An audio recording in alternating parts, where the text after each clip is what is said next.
हो साली जी, कहाँ की तैयारी में हो? रघु न जीजा मैंने तैयार ना होती। ओहो, बुझ गई, रघुनाथ हो। हाँ जी।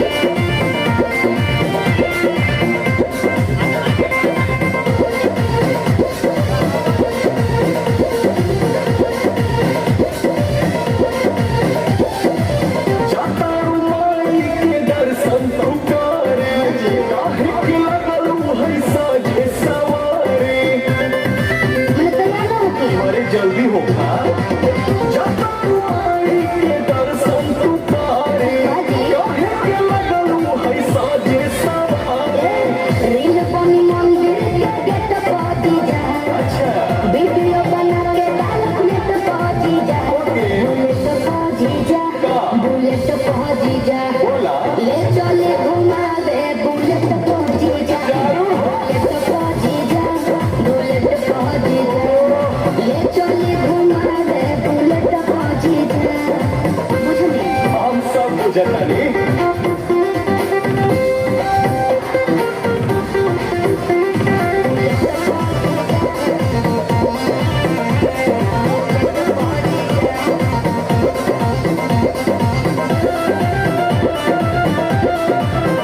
आज मानव नारावर का हल्का जीजा, सूट पहन के तैयार बनी ललका जीजा।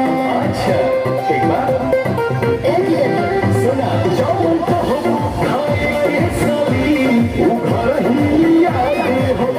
ढेरी नीक कहा चॉकलेट, तू पाकिट खियाते हो।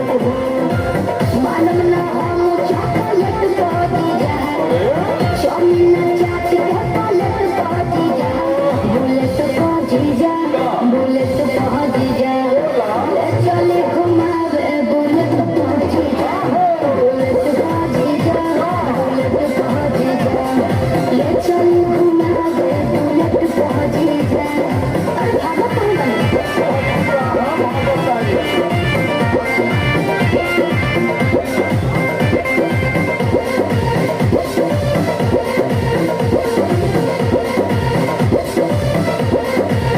सासु सागर पंडाल में घुमा दीही जी, जीजा बिमल से सरधा पूरा दीही जी।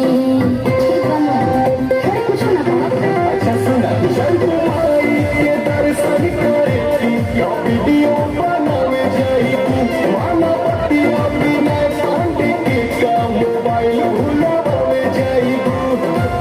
आई है नेटार केट पहुंची जा, चली पंडाल वाला केट पहुंची जा।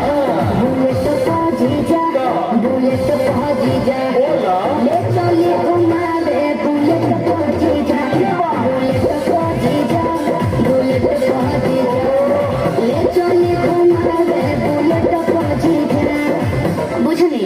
अच्छा, तो चल।